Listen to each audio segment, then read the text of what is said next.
হরে কৃষ্ণ। আজকে আমরা আন্তর্জাতিক কৃষ্ণ ভাবনামৃত সংঘে প্রতিষ্ঠাতা আচার্য কৃষ্ণ কৃপা শ্রীমূর্তি শ্রীল অভয় চরণারবিন্দ ভক্তি বেদান্ত স্বামী শ্রীল প্রভুপাদে লীলা পুরুষোত্তম শ্রীকৃষ্ণ নামক বইটি থেকে দেবর্ষি নারদের দ্বারকা পরিদর্শন নামক অংশটি পড়ব। নরকাসুরকে কখনো কখনো ভৌমাসুর নামেও অভিহিত করা হতো। এই নরকাসুরকে বধ করে ভগবান শ্রীকৃষ্ণ 16,000 রাজকন্যাকে বিবাহ করেন। ভগবান শ্রীকৃষ্ণ স্বয়ং 16,000 মূর্তিতে প্রকাশিত হয়ে একই সময় এই রাজমহিষীদের সঙ্গে বিভিন্ন প্রাসাদে বসবাস করতেন। নারদ মুনি এইসব শুনে অবাক হয়ে যান। ভগবান শ্রীকৃষ্ণ কিভাবে তার এত পত্নীর সঙ্গে গৃহকর্ম পরিচালনা করছেন, ভগবানের এই অন্তরঙ্গ লীলা দেখতে সাগ্রহে নারদ মুনি তার রাজপুরী সমূহের উদ্দেশ্যে যাত্রা করলেন। নারদ মুনি দ্বারকাপুরী পৌঁছে দেখলেন উদ্যান ও কাননগুলি নানা রঙিন ফুল ফলের ভারে পরিপূর্ণ। সেই স্থান বিবিধ সুন্দর পাখির কূজন ও ময়ূরের আনন্দপূর্ণ কেকারবে নিনাদিত। সরোবরগুলিতে কোথাও লাল, কোথাও বা নীল উৎপল শোভা পাচ্ছে। আবার কোনো কোনো সরোবরে নানা রকম কুমুদ শোভাবর্ধন করছিল। কোনো সরোবরে হংস ও সারসের উচ্চ কলধ্বনিতে চতুর্দিক আমোদিত করছিল। দ্বারকাপুরীতে রজন, তোরণ ও সর্বোত্তম স্ফটিক নির্মিত কমপক্ষে 9 লক্ষ বিশাল প্রাসাদ ছিল। প্রাসাদের স্তম্ভগুলি কোষ্ঠী পাথর, নীলকান্ত মণি ও পান্নাদি রত্নের দ্বারা পরিশোভিত ছিল। গৃহের অঙ্গনগুলি ছিল যেমন উজ্জ্বল তেমনি চাকচিক্যে পরিপূর্ণ।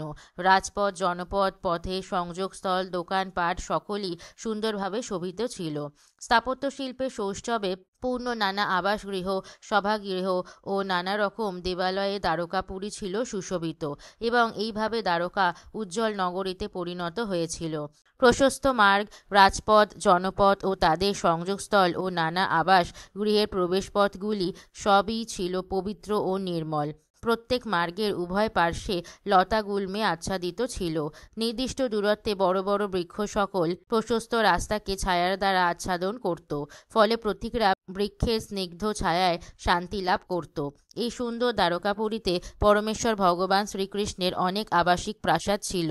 শুধু ভগবত আরাধনার উদ্দেশ্যে বিশ্বের মহান রাজন্যবর্গ এই প্রাসাদগুলিতে আসত।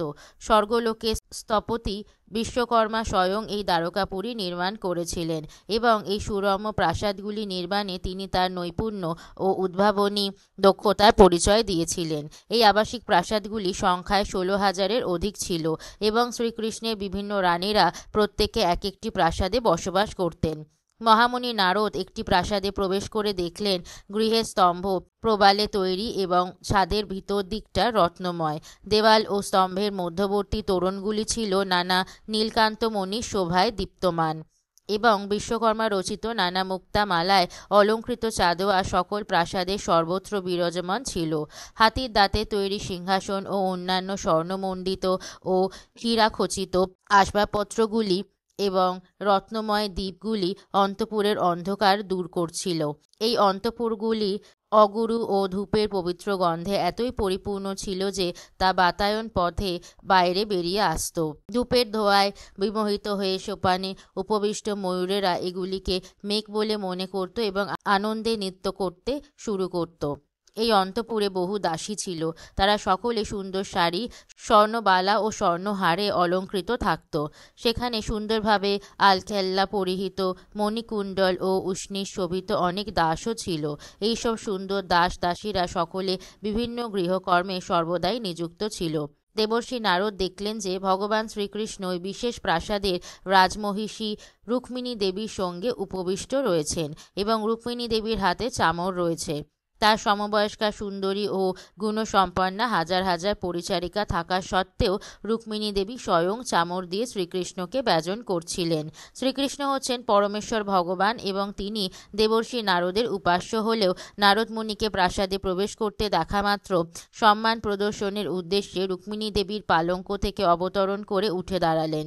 ভগবান শ্রীকৃষ্ণ হচ্ছেন জগৎগুরু, তাই নারদ মুনির মতো সাধুকে কিভাবে সম্মান জানাতে হয় তা সকলকে শিক্ষা দেওয়ার উদ্দেশ্যে শ্রীকৃষ্ণ তার মাথা নত করে শিরস্ত্রাণ দিয়ে ভূমি স্পর্শ করলেন।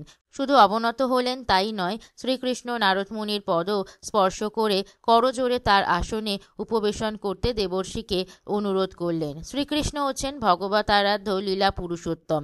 তিনি হচ্ছেন জগৎগুরু। তার শ্রীপদ বিগলিত গঙ্গাধারা ত্রিজগৎ পবিত্রকারিণী। তিনি ব্রাহ্মণকুলের উপাস্য হওয়ায় ব্রহ্মণ্যদেব নামে অভিহিত। ব্রহ্মণ্য শব্দের অর্থ হচ্ছে যিনি সম্পূর্ণভাবে ব্রাহ্মণের গুণাবলীর অধিকারী। ব্রাহ্মণের গুণাবলী হচ্ছে সত্যবাদিতা, আত্মসংযম, সুচিতা, ইন্দ্রিয় নিগ্রহ, সরলতা, কার্যত প্রয়োগের মাধ্যমে পূর্ণ জ্ঞান, বিজ্ঞান ও ভগবত ভক্তি। ভগবান শ্রীকৃষ্ণ স্বয়ং এই সকল গুণাবলীতে ভূষিত এবং এই সকল গুণসম্পন্ন ব্রাহ্মণের তিনি উপাস্য।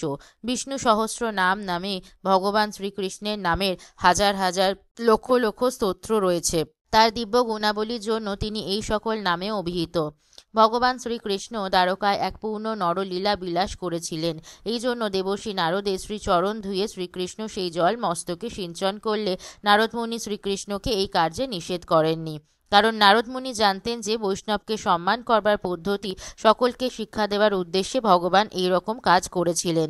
সকল জীবের সুহৃদ ও মূল নারায়ণ লীলা পুরুষোত্তম ভগবান শ্রীকৃষ্ণ বৈদিক বিধি অনুযায়ী এইভাবে নারদমুনিকে পূজা করেছিলেন। সুমিষ্ট অমৃতময় কথায় স্বাগত জানিয়ে শ্রীকৃষ্ণ নারদমুনিকে ভগবান বলে সম্বোধন করলেন। ভগবান অর্থাৎ যিনি স্বয়ং সম্পূর্ণ। শ্রীকৃষ্ণ বিশেষভাবে নারদমুনিকে জিজ্ঞাসা করেন, আপনার সেবার উদ্দেশ্যে আমি কি করতে পারি? উত্তরে দেবর্ষি নারদ বললেন, হে ভগবান, আপনার এই রকম আচরণ আদৌ আশ্চর্যজনক নয়, কারণ আপনি হচ্ছেন লীলা পুরুষোত্তম ভগবান স্বয়ং, অখিল লোকনাথ, বিভু ও জীবকুলের পরম মিত্র। কিন্তু সেই সঙ্গে আপনি ফল ও দুর্জনের পরম দণ্ডদাতা।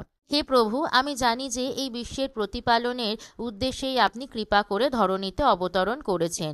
আপনি এই জগতে বাধ্য হয়ে আবির্ভূত হন না, স্বেচ্ছায় আপনি আবির্ভূত হন এবং অন্তর্হিত হন।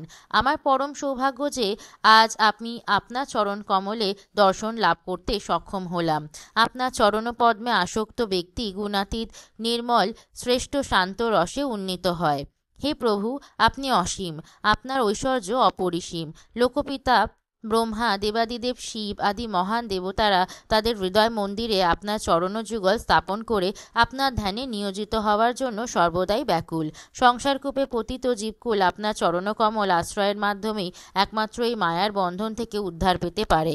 তাই আপনি সংসারবদ্ধ জীবকুলের একমাত্র আশ্রয়। হে ভগবান, আপনি অশেষ কৃপাপরায়ণ হয়ে আমাকে জিজ্ঞাসা করেছেন আপনি আমার জন্য কি করতে পারেন। তার উত্তরে আমার একান্ত অনুরোধ এই যে আপনার চরণকমল আমি যেন কখনো না ভুলি। আমি যেখানেই অবস্থান করি না কেন আমার ঐকান্তিক প্রার্থনা এই যে আপনার চরণারবিন্দ প্রতিনিয়ত যেন আমি স্মরণপথে রাখতে সক্ষম হই। দেবর্ষি নারদ ভগবানের কাছে এই বর প্রার্থনা করলেন। সেটি হচ্ছে শুদ্ধ ভগবত ভক্তের আদর্শ প্রার্থনা। শুদ্ধ ভক্ত ভগবানের কাছে জড়জাগতিক বা পারমার্থিক কোনো বরই কামনা করেন না, কিন্তু ভগবানের কাছে তার একমাত্র প্রার্থনা জীবনের কোনো অবস্থাতেই যেন তিনি ভগবানের চরণকমল বিস্মৃত না হন। স্বর্গ বা নরক যেখানেই অবস্থান করতে হোক না, শুদ্ধ ভক্তের তাতে কিছু যায় আসে না। প্রতি মুহূর্তে ভগবানের চরণারবিন্দ স্মরণ করতে পারলে তিনি যে কোনো জায়গায় অবস্থান করেই সন্তুষ্ট। শ্রী চৈতন্য মহাপ্রভু এই রকম প্রার্থনায় শিক্ষাষ্টকে উপদেশ দিয়েছেন। সেখানে তিনি স্পষ্টভাবে উল্লেখ করেছেন যে জন্ম জন্ম ধরে শুধু ভগবত সেবাই তিনি কামনা করেন। শুদ্ধ ভক্ত বারবার জন্ম মৃত্যু থেকে মুক্তি পর্যন্ত প্রার্থনা করেন না। পুনঃ পুনঃ বিভিন্ন যোনিতে জন্মগ্রহণ করলেও শুদ্ধ ভক্তের কিছু যায় আসে না। তার একমাত্র অভিলাষ জীবনের যে কোনো অবস্থায় তিনি যেন ভগবানের চরণকমল বিস্মৃত না হন। রুক্মিণী দেবীর প্রাসাদ থেকে চলে গিয়ে শ্রীকৃষ্ণের অন্তরঙ্গা শক্তি যোগমায়ার কার্যাবলী দেখার উদ্দেশ্যে দেবর্ষি নারদ অন্য রানীর প্রাসাদে প্রবেশ করলেন। সেখানে নারদমুনি ভগবান শ্রীকৃষ্ণকে তার প্রিয় পত্নী ও উদ্ধব সহ দ্রুত ক্রিয়ারত দেখলেন। অচিরেই ভগবান তার আসন ত্যাগ করে উঠে নারদমুনিকে তার ব্যক্তিগত আসনে উপবেশন করতে আমন্ত্রণ জানালেন। রুক্মিণী দেবীর প্রাসাদে যেমন ভগবান নানা উপচার দ্বারা অভ্যর্থনার উদ্দেশ্যে নারদকে পূজা করেছিলেন, ঠিক সেইভাবে ভগবান আবার নারদমুনিকে পূজা করলেন। যথাযথ পূজা করবার পর তিনি এমন ভাব প্রকাশ করলেন যেন রুক্মিণী দেবীর প্রাসাদের ঘটনাবলী তিনি কিছুই জানেন না।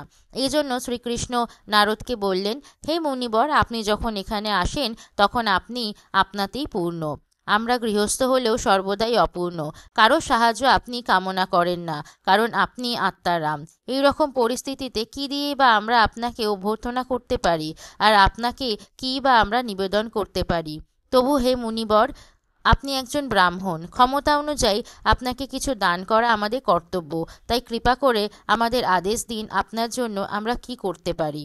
দেবর্ষি নারদ ভগবানের দিব্য লীলা সম্বন্ধে অবগত ছিলেন, তাই ভগবানের কার্যাবলীতে বিস্ময়াবিষ্ট নারদমুনি আর কোনো বার্তালাপ করলেন না।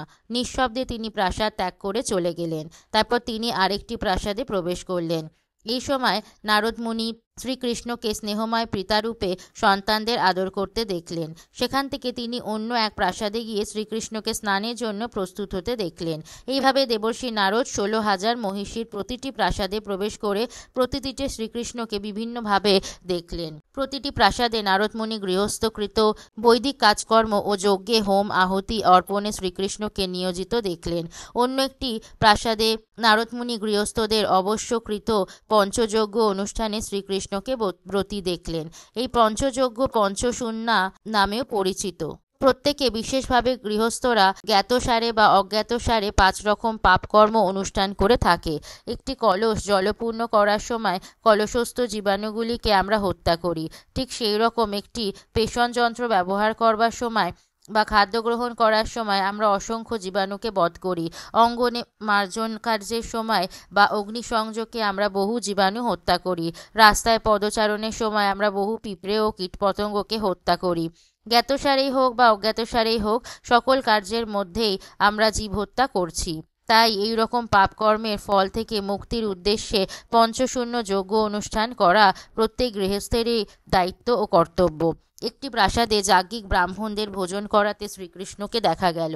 আরেকটি প্রাসাদে নারদমুনি শ্রীকৃষ্ণকে নিঃশব্দে গায়ত্রী মন্ত্র জপ করতে দেখলেন। তৃতীয় প্রাসাদটি নারদমুনি অসি ও বর্মসহ শ্রীকৃষ্ণকে সংগ্রামে অনুশীলনরত দেখলেন। কোনো কোনো প্রাসাদে অশ্ব, হস্তি বা রথে আরোহণ করে চতুর্দিকে ভ্রমণরত অবস্থায় শ্রীকৃষ্ণকে দেখা গেল। অন্যত্র বিশ্রামের জন্য শ্রীকৃষ্ণকে পালঙ্কে শায়িত দেখা গেল। আবার কোনো আসনে উপবিষ্ট শ্রীকৃষ্ণকে বিভিন্ন ভক্ত দ্বারা বন্দিত ও কীর্তিত হতে দেখা গেল। গুরুত্বপূর্ণ বিষয়কর্মে উদ্ধবাদী মন্ত্রীদের সঙ্গে শ্রীকৃষ্ণকে পরামর্শরত দেখা গেল। একটি প্রাসাদে সরোবরে বারবণিতার দ্বারা পরিবেষ্টিত শ্রীকৃষ্ণকে জলক্রীড়ারত অবস্থায় দেখা গেল। কোথাও তিনি ব্রাহ্মণদের অলঙ্কারে ভূষিত গাভী সকল দান করছিলেন। অন্য এক প্রাসাদে তিনি মহাভারত পুরাণাদি পাঠ শুনছিলেন। বিশ্বের গুরুত্বপূর্ণ ঘটনাবলীর বর্ণনা সমন্বিত বেদানুক এই গ্রন্থাবলী জনগণের মধ্যে বৈদিক জ্ঞান প্রদানের উদ্দেশ্যে প্রণীত। কোথাও হাস্য কৌতুকপূর্ণ বার্তালাপ করে শ্রীকৃষ্ণ বিশেষত পত্নীর সান্নিধ্য উপভোগ করছিলেন। অন্য কোথাও শ্রীকৃষ্ণ পত্নীর সঙ্গে ধর্মীয় ক্রিয়াকর্ম অনুষ্ঠান করছিলেন। বিভিন্ন অনুষ্ঠানে খরচের জন্য গৃহস্থদের আর্থিক সম্পদ বৃদ্ধির প্রয়োজন হয়, তাই কোথাও শ্রীকৃষ্ণ অর্থনৈতিক উন্নতি কর্মে নিয়োজিত ছিলেন। আবার অন্য কোথাও শ্রীকৃষ্ণ শাস্ত্রসম্মত বৈধ পারিবারিক জীবন উপভোগ করছিলেন। কোনো প্রাসাদে মায়াতীত পরমেশ্বর ভগবান নিবিষ্ট মনে ধ্যানরত অবস্থায় উপবিষ্ট দেখা গেল। পরমেশ্বর ভগবান বিষ্ণুকে একাগ্র চিত্তে চিন্তা করাই শাস্ত্র নির্দিষ্ট ধ্যান। ভগবান শ্রীকৃষ্ণই মূল বিষ্ণু। নরলীলায় ভগবান শ্রীকৃষ্ণ স্বয়ং আচরণের মাধ্যমে প্রকৃত ধ্যানক্রিয়া আমাদের শিক্ষা দিয়ে গেলেন। কোথাও শ্রীকৃষ্ণ তার বয়োজ্যেষ্ঠদের প্রয়োজনীয় সামগ্রী দান করে তুষ্ট করছিলেন। কোথাও নারদমুনি শ্রীকৃষ্ণকে যুদ্ধ সম্পর্কে আলোচনা ও কোথাও তাকে শত্রুদের সঙ্গে শান্তি স্থাপন করতে দেখলেন। অগ্রজ বলদেবের সঙ্গে কোথাও তাকে সমগ্র মানব সমাজে পরম কল্যাণের বিষয়ে আলোচনারত অবস্থায় দেখা গেল। যথাসময়ে উপযুক্ত পাত্র পাত্রীর সঙ্গে তার পুত্র কন্যার বিবাহের আয়োজন করতে ও মহা আড়ম্বরে ওই বিবাহ অনুষ্ঠান করতে শ্রীকৃষ্ণকে দেখা গেল। কোথাও নিজ কন্যাকে বিদায় দিতে, আবার কোথাও বা পুত্রবধূকে গৃহে গ্রহণ করতে শ্রীকৃষ্ণকে দেখা গেল। সারা দ্বারকাপুরীবাসীরা এরকম জাঁকজমকে পূর্ণ পবিত্র অনুষ্ঠানাদি দর্শন করে বিস্মিত হতো। কোথাও কোথাও শ্রীকৃষ্ণ তার গুণময় অংশ দেবতাদের সন্তুষ্টি বিধানের উদ্দেশ্যে বিভিন্ন যজ্ঞ অনুষ্ঠান করছিলেন। কোথাও তিনি সাধুদের জন্য মঠ মন্দির, অতিথিদের জন্য বিশ্রামাগার ও উদ্যান, প্রয়োজনীয় জলের জন্য গভীর কূপ খনন ইত্যাদি জনকল্যাণমূলক কাজ করছিলেন। এগুলি গৃহস্থদের জড় কামনা বাসনা পূরণের উদ্দেশ্যে বেদবিহিত কর্ম। কোথাও ক্ষত্রিয় নৃপতি রূপে শ্রীকৃষ্ণ অতীব সুন্দর সিদ্ধি অশ্বে আরোহণ করে বনে বনে মৃগয়া করতে নিয়োজিত ছিলেন। বৈদিক বিধি অনুযায়ী ক্ষত্রিয়রা যজ্ঞে পশু উৎসর্গ করার উদ্দেশ্যে বা বনে শান্তি রক্ষার জন্য বিশেষ উপলক্ষে পশুবধ করতে পারে। ক্ষত্রিয়দের এই মৃগয়া কর্ম শাস্ত্রসম্মত, কারণ সমাজে শান্তি রক্ষার উদ্দেশ্যে নিষ্ঠুরভাবে তাদের শত্রু হনন করতে হয়। রাজপ্রাসাদের ও দ্বারকাপুরীর বিভিন্ন নাগরিকদের মনোভাব জানবার উদ্দেশ্যে স্বাভাবিক পোশাক পরিবর্তন করে যজ্ঞেশ্বর পরমেশ্বর ভগবান শ্রীকৃষ্ণকে নারদ মুনি গুপ্তচরের ভূমিকাতেও দেখলেন। অন্তরঙ্গ লীলা প্রকাশের উদ্দেশ্যে নরলীলা অভিনয় করলেও জীবকুলের অন্তর্যামী ও পরমাত্মা ভগবান এই লীলা সবই দেবর্ষি নারদজি দর্শন করেছিলেন। নিজে মনে মনে হেসে নারদমুনি ভগবান শ্রীকৃষ্ণকে বলতে লাগলেন, শ্রেষ্ঠ যোগীদের চরম লক্ষ্য আপনার যৌগিক সিদ্ধিগুলি, এমনকি লোকপিতা ব্রহ্মা ও দেবাদিদেব শিবের কাছেও তা নিঃসন্দেহে অচিন্তনীয়, কিন্তু সর্বদা আপনার দিব্য চরণ কমলে সেবাব্রতী হওয়ায় অশেষ করুণাবশত আপনি আমার কাছে আপনার অন্তরঙ্গ লীলাবিলাস সমূহ প্রকাশ করেছেন। হে ভগবান, 14 ভুবনের অধিকারী দেবকুল সকলেই আপনার দিব্য মহিমা ও যশ সম্বন্ধে সচেতন। আপনি সকলের পরম আরাধ্য। এখন আপনি আমাকে আশীর্বাদ করুন যাতে আমি আপনার দিব্য লীলাসমূহের মহিমা বিশ্বময় পরিভ্রমণ করে কীর্তন করতে পারি। পরমেশ্বর ভগবান শ্রীকৃষ্ণ নারদ মুনিকে তখন এই কথা বললেন। হে দেবর্ষি নারদ, আমি ধর্মপ্রণেতা ও উপদেষ্টা এবং আমি নির্ভুলভাবে ধর্ম অনুষ্ঠান করছি। সমগ্র জগৎকে শিক্ষাদানের উদ্দেশ্যে আমি স্বয়ং ধর্ম পালন করছি। হে পুত্র, আমার একান্ত ইচ্ছা এই যে আমার অন্তরঙ্গা শক্তির এই অভিপ্রকাশ দর্শন করে তুমি বিমোহিত হইও না। সংসারে আসক্ত হলেও গৃহস্থ জীবনকে পবিত্র করবার উপায় জনগণকে শিক্ষাদানের উদ্দেশ্যে পরমেশ্বর ভগবান তথাকথিত গৃহস্থ লীলায় নিয়োজিত ছিলেন। গৃহস্থ জীবন উপভোগের জন্য জীব বস্তুত ভববন্ধনে আবদ্ধ হয়ে সংসার চক্রে ভ্রমণরত হয়ে পড়ে, কিন্তু গৃহস্থদের প্রতি অশেষ করুণাবশত ভগবান সাধারণ গৃহস্থ জীবন পবিত্রকরণের উপায় প্রদর্শন করলেন। শ্রীকৃষ্ণ সকল কর্মের কেন্দ্রবিন্দু হওয়ায় কৃষ্ণ ভাবনাময় গৃহস্থ জীবন সকল বৈদিক অনুশাসনের ঊর্ধ্বে এবং স্বভাবতই শুদ্ধ ও পবিত্র। এইভাবে নারদ মুনি ষোড়শ সহস্র প্রাসাদে অংশ প্রকাশের মাধ্যমে একই শ্রীকৃষ্ণকে দর্শন করেছিলেন। তার অচিন্ত শক্তির প্রভাবে প্রতিটি প্রাসাদেই শ্রীকৃষ্ণকে দেখা গিয়েছিল। ভগবান শ্রীকৃষ্ণের অসীম বিভূতি ও বারবার তার এই অন্তরঙ্গা শক্তির প্রদর্শনী দর্শন করে নারদ মুনি বিস্ময়ে অভিভূত হয়ে পড়েছিলেন। শ্রীকৃষ্ণ তার নিজ জীবনে আচরণ দ্বারাই প্রদর্শন করেছিলেন যেন তিনি ধর্ম, অর্থ, কাম, মোক্ষাদিতে অত্যন্ত আসক্ত একজন বিষয়ী। মানব সমাজের আধ্যাত্মিক উন্নতির জন্য সংসার জীবনের এই চতুর্বর্ণের প্রয়োজন রয়েছে। যদিও শ্রীকৃষ্ণের প্রয়োজন ছিল না, তবুও সকলের কল্যাণের উদ্দেশ্যে এবং জনগণ যাতে শ্রীকৃষ্ণের পদাঙ্গ অনুসরণ করে তাই তিনি গৃহস্থ লীলা প্রদর্শন করেছিলেন। ভগবান শ্রীকৃষ্ণ নারদ মুনিকে সর্বতোভাবে সন্তুষ্ট করেছিলেন। ভগবান শ্রীকৃষ্ণের এইসব কার্যাবলী দর্শন করে নারদ মুনি অত্যন্ত তুষ্ট হয়ে দ্বারকাপুরী ত্যাগ করেছিলেন। সুখদেব গোস্বামী ভগবান শ্রীকৃষ্ণের দ্বারকা লীলা বর্ণনায় পরমেশ্বর ভগবান শ্রীকৃষ্ণ আত্মমায়ার দ্বারা কিভাবে জড়জগতে অবতরণ করেন এবং স্বয়ং ধর্ম পালন করেন তা মহারাজ পরীক্ষিতকে বিশ্লেষণ করেছিলেন। ভগবান শ্রীকৃষ্ণ প্রদর্শিত নীতি পালন করে জীবনের অন্তিম গতি লাভ করা যায়। ষোড়শ সহস্রাধিক দ্বারকাপুরীর সকল মহিষী তাদের রমণীয় সলজ্জ হাসির দ্বারা ভগবানের দিব্য সেবায় নিয়োজিত ছিলেন এবং ভগবান শ্রীকৃষ্ণ সানন্দে আদর্শ পতির মতো তাদের সঙ্গে গৃহস্থ জীবন উপভোগ করেছিলেন। একমাত্র ভগবান শ্রীকৃষ্ণ ছাড়া নিঃসন্দেহে কারো পক্ষে এরকম লীলা বিলাস করা সম্ভব নয়। নিশ্চিতভাবেই তা জানা উচিত। ভগবান শ্রীকৃষ্ণ হচ্ছেন চরাচর বিশ্বের সৃষ্টি, পালন ও সংহারের আদি কারণ। যে কেউ মনোযোগ সহকারে ভগবান শ্রীকৃষ্ণের দ্বারকা লীলাসমূহ শ্রদ্ধাবনত চিত্তে শ্রবণ করবেন বা কৃষ্ণ ভাবনামৃত আন্দোলনের প্রচারকে সাহায্য করবেন, তিনি অতি সহজেই সংসার মুক্তির পথ অতিক্রম করে ভগবান শ্রীকৃষ্ণের চরণকমল সুধা আস্বাদন করবেন এবং এভাবে তিনি ভগবত ভজনে নিয়োজিত হবেন। ইতি লীলা পুরুষোত্তম শ্রীকৃষ্ণ গ্রন্থের দেবর্ষি নারদের দ্বারকা পরিদর্শন নামক অধ্যায়ের ভক্তি বেদান্ত তাৎপর্য সমাপ্ত হলো। জয় জয় শ্রীলা প্রভুপাদ কি জয়। গল্পটি ভালো লাগলে অন্যদের সাথে শেয়ার করবেন, চ্যানেলটি সাবস্ক্রাইব করবেন নোটিফিকেশন পাওয়ার জন্য, আর কমেন্টে লিখবেন হরে কৃষ্ণ। ধন্যবাদ।